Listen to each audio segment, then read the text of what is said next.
So at this point, I'm thinking maybe he's turning his hand into a bluff. I'm not 100% sure, but I mean, I don't think that he ever gets called by worse here. Hey guys, how's it going? Welcome back to another video. My name's Gareth James for MTTPokerschool.com, and today we're going to take a look at a couple of hands where I get absolutely owned by a couple of my students.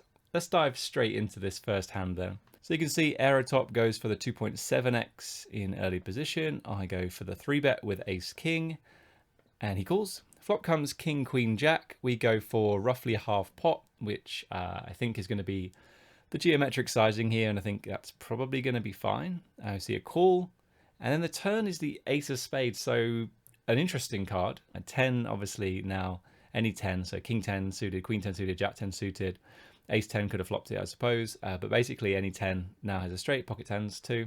So yeah, not ideal, I would say, and it kind of looks good because we've got top 2 pair now, but you know, I think we should be doing quite a lot of checking here. So I go for the check and I face this bet, and I just honestly, I'm really not loving this.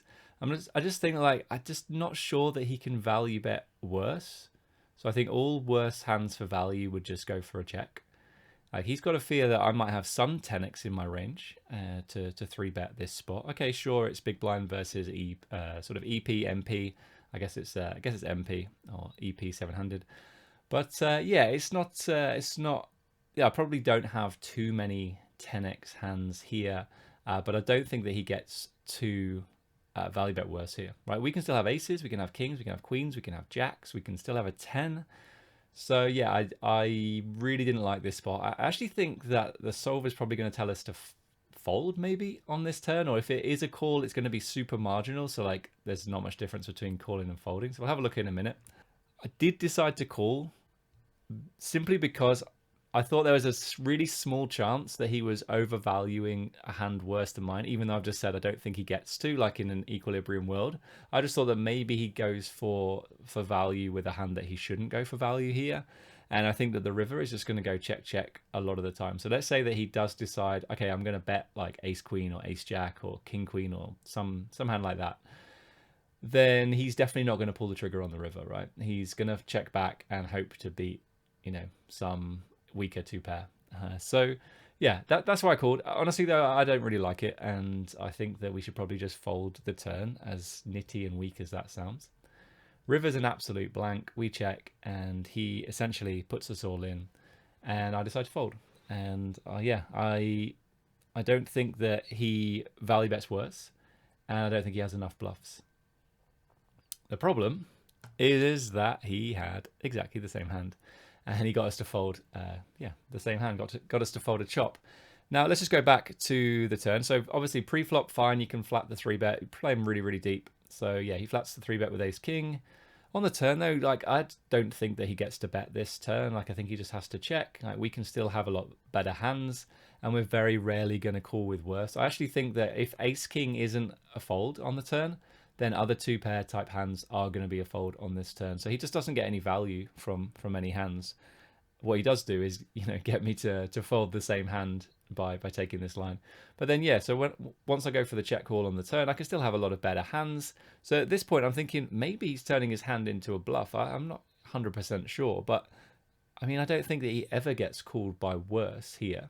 So he can't be value betting. So is he turning his hand into a bluff, knowing that, you know, he blocks aces and kings, which might be hands that I have to call on this river? Honestly, I'm not sure. Maybe Aerotop will come on and watch the video and comment down below, tell us his thoughts. But yeah, I folded here, and yeah, I'm not 100% sure on the river, but I think that on the turn, I think that's the key part of this hand, and I think we should be folding.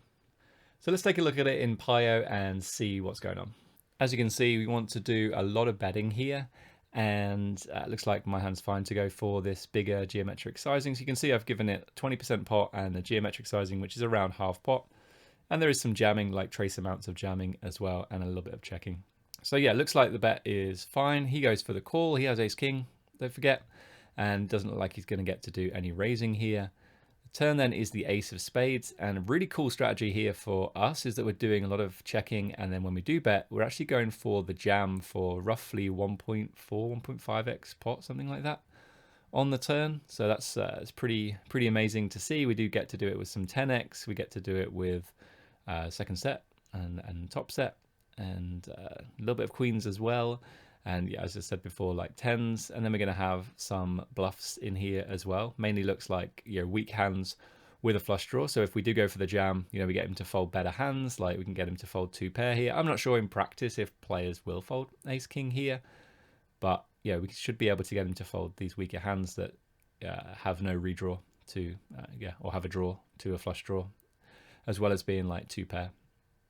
But yeah, so let's have a look at ace king. We do check it, which is good.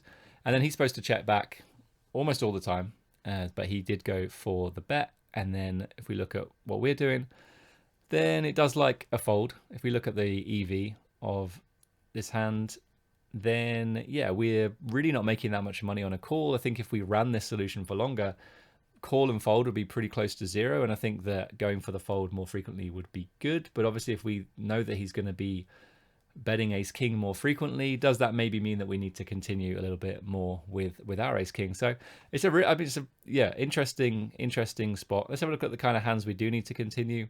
So we should be going for the jam with top set, a little bit of kings, queens, and jacks as well going on. Let's just have a quick look.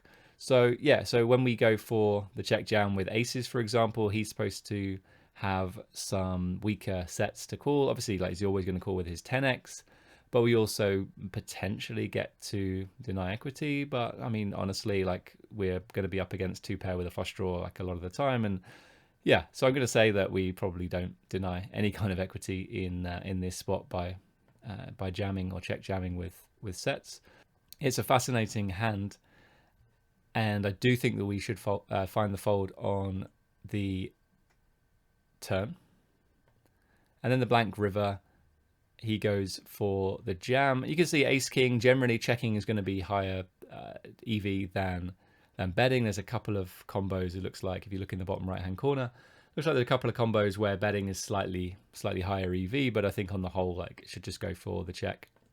And then we can look at our hand, and again, like, it's making like next to nothing, and I think finding the fold is good. So yeah, I think the fold on the river was good. I think on the turn I need to go for the fold as well, but I think as well that he needs to recognize that he's just not going to get any value, even though he's got top 2-pair, that he just doesn't get to bet the turn. Okay, so now let's look at this second hand then.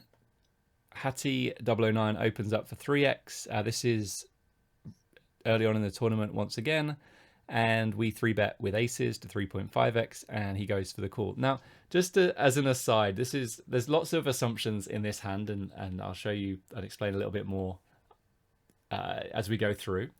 But basically, at this stage, Hattie decided to join the home game, despite being super deep in the milli, right? Which he ended up finishing second in. So shout out to Hattie for that amazing finish.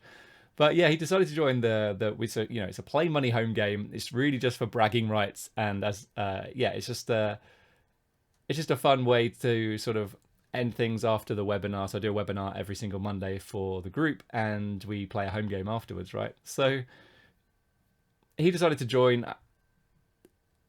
I probably would have advised against joining the home game when you're deep in the milli, but you know, each to their own. Maybe this is a way for him to, like, you know, have something else to do and make sure he wasn't distracted.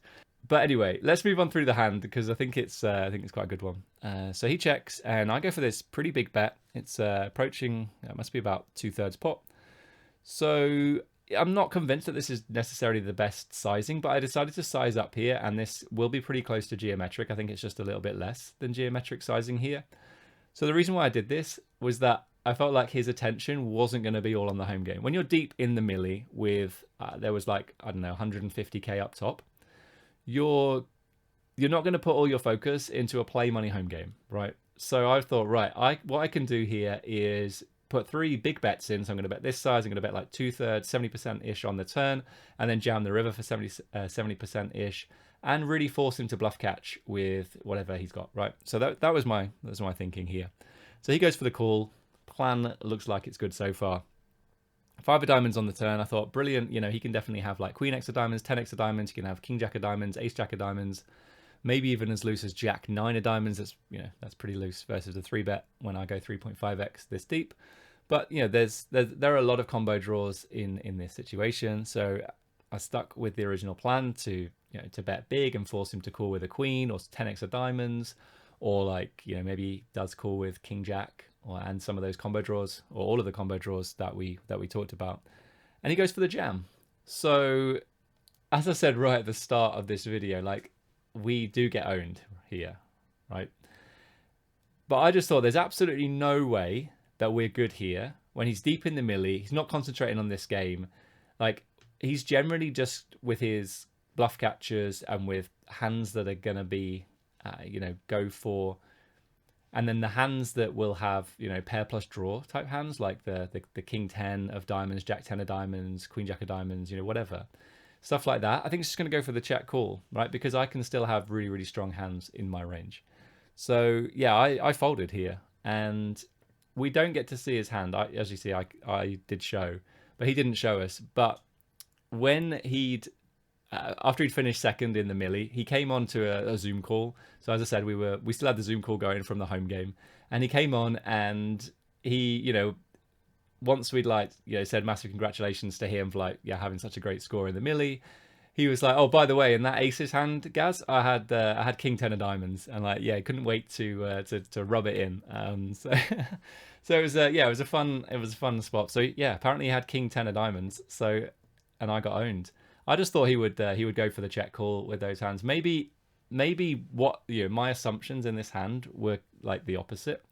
So I felt like, okay, he's not going to be giving too much focus to this tournament, so he's going to play a little bit more passively. But actually, he probably was like, okay, well, it's a play money tournament. I've got bigger fish to fry. I'm, you know, deep in the millie, so, you know, I don't really care if I bust in this spot. So yeah, I think it's interesting hand about assumptions. Let's take a look at the solver and see what it says. So this is Hattie's range here, and he checks, and you can see that we should be betting very, very frequently with our range. And I think the most striking thing here is the fact that we don't use this big sizing at all, right? We should just be going for this smaller sizing, this 20% pot bet on the flop.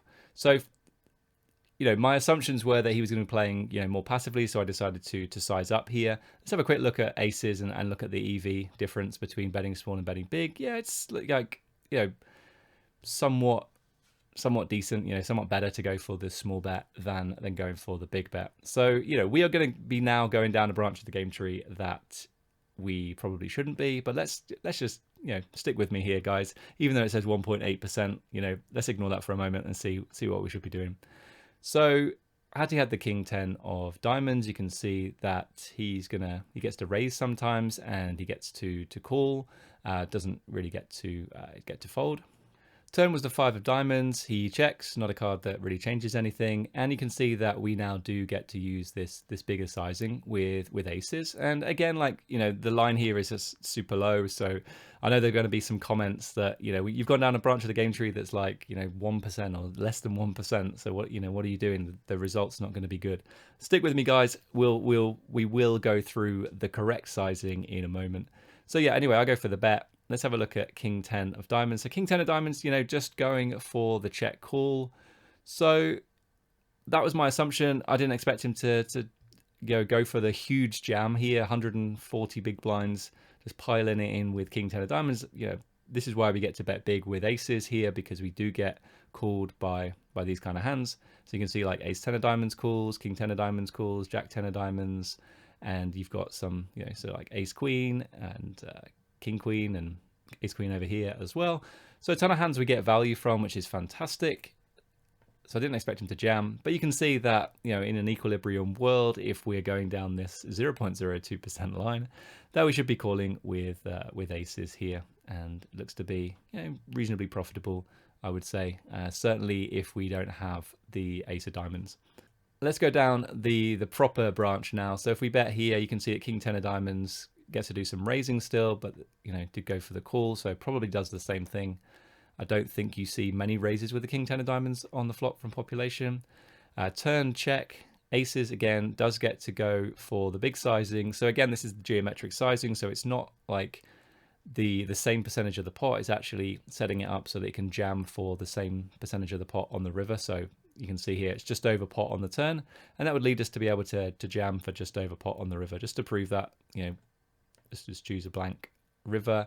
You can see that there's just under 11k in the pot, and we've got 11.3k to jam as well.